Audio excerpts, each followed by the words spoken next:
S, ಬಹಳಷ್ಟು ಸರ್ಕಸ್ಗಳು ನಡೀತಾ ಇದೆ. ಈಗ ಮತ್ತೊಂದು ಬೆಳವಣಿಗೆ ಆಗಿರುವಂತದ್ದು ರಾಜ್ಯಪಾಲರ ಭೇಟಿಗೂ ಮುನ್ನ ಎಚ್.ಡಿ. ಕುಮಾರಸ್ವಾಮಿ ಮತ್ತು ಪರಮೇಶ್ವರ್ ಮೀಟಿಂಗ್ ನಡೆಸಿದ್ದಾರೆ.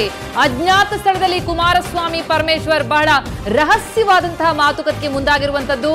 ಉಭಯ ನಾಯಕರ ಭೇಟಿಯ ನಂತರ ರಾಜಭವನಕ್ಕೆ ಹೋಗಲಿದ್ದೆ ನಿಯೋಗ. ಸರ್ಕಾರ ರಚನೆಗೆ ಅವಕಾಶ ಮಾಡಿಕೊಡುವಂತೆ ಕಾಂಗ್ರೆಸ್ ಜೆಡಿಎಸ್ ಈಗ ಮನವಿ ಮಾಡುವಂತಹ ಸಾಧ್ಯತೆ ಇದೆ. ಎಚ್ಡಿಕೆ ಸೂಚನೆ ಕೊಡೋವರೆಗೂ ಹೋಟೆಲ್ನಲ್ಲೇ ಎಲ್ಲಾ ಜೆಡಿಎಸ್ ಶಾಸಕರು ಕೂಡ ವಾಸ್ತವ್ಯವನ್ನು ಹೂಡಲಿದ್ದಾರೆ ಅಂತ ಅನ್ನೋದು. ಒಂದು ಕಡೆ ಬಿಜೆಪಿ ಗಾಳ ಹಾಕಾಗಿದೆ, ಅವರಿಗೆ ಅನುಮತಿಯನ್ನ ರಾಜ್ಯಪಾಲರು ಕೊಟ್ಟಾಗಿದೆ. ಆದ್ರೆ ಈಗ ರಾಜ್ಯಪಾಲರ ಭೇಟಿಗೆ ಮುಂದಾಗ್ತಾ ಇರುವಂತದ್ದು ಜೆಡಿಎಸ್ ಮತ್ತು ಕಾಂಗ್ರೆಸ್. ಅಜ್ಞಾತ ಸ್ಥಳದಲ್ಲಿ ಕುಮಾರಸ್ವಾಮಿ ಮತ್ತು ಪರಮೇಶ್ವರ್ ಭೇಟಿಯಾಗಿ ರಹಸ್ಯ ಮಾತುಕತೆಗೆ ಮುಂದಾಗಿದ್ದಾರೆ. ಉಭಯ ನಾಯಕರ ಭೇಟಿಯ ಬಳಿಕ ಅವರು ರಾಜ್ಯಪಾಲರ ಬಳಿ ತೆರಳುವಂತಹ ಸಾಧ್ಯತೆ ಇರುವಂತದ್ದು. ಚೇತನ್, ಎಸ್, ಈ ಕುರಿತಿನಷ್ಟು ಮಾಹಿತಿಯನ್ನು ನೀಡಲಿಕ್ಕೆ ನಾವು ಪ್ರತಿನಿಧಿ ಚೇತನ್ ಈಗ ನಮ್ಮೊಂದಿಗೆ ದೂರವಾಣಿ ಸಂಪರ್ಕದಲ್ಲಿದ್ದಾರೆ. ಚೇತನ್, ಪರಮೇಶ್ವರ್ ಮತ್ತು ಎಚ್ಡಿಕೆ ರಹಸ್ಯ ಮಾತುಕತೆ, ಏನ್ ಮಾತುಕತೆ ನಡೀತಿರ್ಬೋದು ಅಂತ? ಪ್ರತಿಮಾ, ಇವಾಗ ಆಲ್ರೆಡಿ ರಹಸ್ಯ ಸ್ಥಳದಲ್ಲಿ ಭೇಟಿ ಮಾಡಬೇಕು ಅಂತ ಅನ್ಬಿಟ್ಟು ಭೇಟಿಯನ್ನ ನಿಗದಿಪಡಿಸಲಾಗಿತ್ತು. ಆದ್ರೆ ದಿಢೀರ್ ಅಂತ ಪರಮೇಶ್ವರ್ ಅವರು ಶಾಂಗ್ರಿಲಾ ಹೋಟೆಲ್ಗೆ ಇದೀಗ ಬಂದಿರುವಂತದ್ದು. ಪರಮೇಶ್ವರ್ ಹಾಗೂ ದಿನೇಶ್ ಗುಂಡೂರಾವ್ ಇಬ್ರು ಸಹ ಶಾಂಗ್ರಿಲಾ ಹೋಟೆಲ್ಗೆ ಬಂದಿದ್ದಾರೆ. ಅಂದ್ರೆ ಏನ್ ಈ ಹಿಂದೆ ನಡೆದಂತಹ ಏನ್ ಜೆಡಿಎಸ್ ನ ಶಾಸಕಾಂಗ ಸಭೆ ಏನಿದೆ ಅದರೆಲ್ಲರಲ್ಲೂ ಸಹ ಶಾಸಕಾಂಗ ಪಕ್ಷದ ನಾಯಕನಾಗಿ ಕುಮಾರಸ್ವಾಮಿ ಅವರನ್ನ ಆಯ್ಕೆ ಮಾಡಲಾಗಿತ್ತು. ಮತ್ತು ಏನ್ ಕಾಂಗ್ರೆಸ್ ಜೊತೆ ಸರ್ಕಾರವನ್ನ ರಚನೆ ಮಾಡೋದಕ್ಕೆ ಏನು ರಾಜ್ಯಪಾಲರ ಹತ್ರ ನಿಯೋಗವನ್ನು ಸಹ ಒಂದು ತೆಗೆದುಕೊಂಡು ಹೋಗ್ತೀವಿ ಅನ್ನೋದ್ರ ಬಗ್ಗೆನೂ ಸಹ ಕುಮಾರಸ್ವಾಮಿ ಒಂದು ಮಾತನ್ನ ಹೇಳಿದ್ರು. ಅಂದ್ರೆ ಈ ಒಂದು ಶಾಂಗ್ರಿಲಾ ಹೋಟೆಲ್ ನಿಂದ ಬೇರೆಡೆ ಒಂದು ಭೇಟಿಯನ್ನ ನಿಗದಿಪಡಿಸಲಾಗಿತ್ತು. ಆದ್ರೆ ದಿಢೀರ್ ಅಂತ ಪರಮೇಶ್ವರ್ ಅವರು ಇದೀಗ ಇಲ್ಲಿ ಒಂದು ಶಾಂಗ್ರಿಲಾ ಹೋಟೆಲ್ಗೆ ಬೀಡು ಬಿಟ್ಟಿದ್ದಾರೆ. ಮತ್ತು ಕುಮಾರಸ್ವಾಮಿ ಅವರು ಎಲ್ಲಿ ಏನೋ ಸುದ್ದಿಗೋಷ್ಠಿಯನ್ನ ನಡೆಸಿ ಆ ನಂತರ ಎಲ್ಲೋಗಿದ್ದಾರೆ ಏನೋಗಿದ್ದಾರೆ ಅನ್ನೋದ್ರ ಬಗ್ಗೆ ಯಾವುದೇ ರೀತಿಯ ಖಚಿತವಾದ ಮಾಹಿತಿ ಇಲ್ಲ.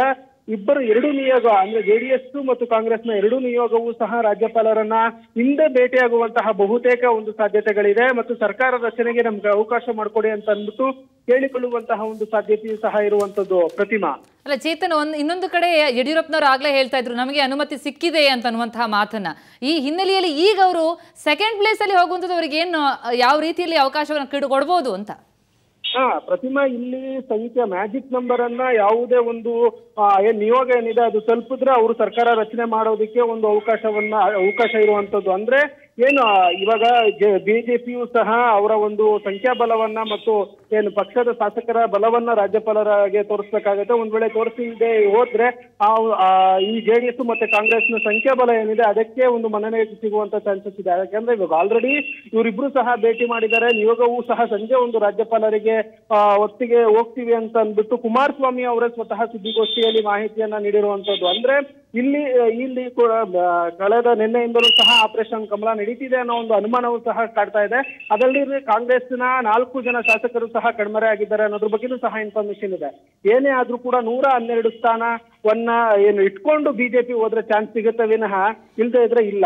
ಒಟ್ನಲ್ಲಿ ಇದೀಗ ಕಾಂಗ್ರೆಸ್ ಮತ್ತು ಜೆಡಿಎಸ್ ಎರಡೂ ಶಾಸಕರ ನಿಯೋಗವೂ ಸಹ ರಾಜ್ಯಪಾಲರನ್ನ ಭೇಟಿಗೆ ಅಧಿಕೃತವಾಗಿ ಒಂದು ಟೈಮ್ ಅನ್ನು ಸಹ ಒಂದು ಕೇಳಿದೆ. ಸಂಜೆ ಹೊತ್ತಿಗೆ ಅವರು ಭೇಟಿ ನೀಡುವಂತಹ ಸಾಧ್ಯತೆ ಸಹ ಇದೆ. ಆದ್ರೆ ಯಡಿಯೂರಪ್ಪ ಅವರು ಯಾಕೆ ಈ ರೀತಿಯಾದಂತಹ ಅಂದ್ರೆ ನಮಗೆ ಚಾನ್ಸ್ ಸಿಕ್ಕಿದೆ ಅಂತ ಹೇಳಿಕೆ ಕೊಟ್ಟಿದ್ದಾರೆ ಏನೋ ಅನ್ನೋದ್ರ ಬಗ್ಗೆ ನಮಗೂ ಸಹ ಅಪ್ಡೇಟ್ ಮಾಹಿತಿ ತಿಳಿದು ಬರಬೇಕಾಗುತ್ತೆ. Pratima, okay Chetan, thank you very much. ಇಲ್ಲ ಹಾಗೇನಿಲ್ಲ, ಇವರು ಕೂಡ ತಮ್ಮ ಅಹವಾಲನ್ನು ಮಂಡಿಸ್ತಾರೆ ಅದರ ಮುಂದೆ. ಯಾರು ರಾಜ್ಯಪಾಲರು ಹೇಳ್ಬೋದು, ಓಕೆ ಅವ್ರಿಗೊಂದು ಅವಕಾಶ ಕೊಟ್ಟಿದ್ದೀನಿ, ಅವ್ರು ಮಾಡೋಕ್ಕಾಗಿಲ್ಲ ನೀವು ಮಾಡಿ ಅಂತ ಹೇಳ್ತಾರೆ. ಸೊ ಸೆಕೆಂಡ್ ಚಾನ್ಸ್ ಆದ್ರೆ ಚಾನ್ಸ್ ಇದೆ ಅಂತ ಅನ್ನುವಂಥದ್ದು.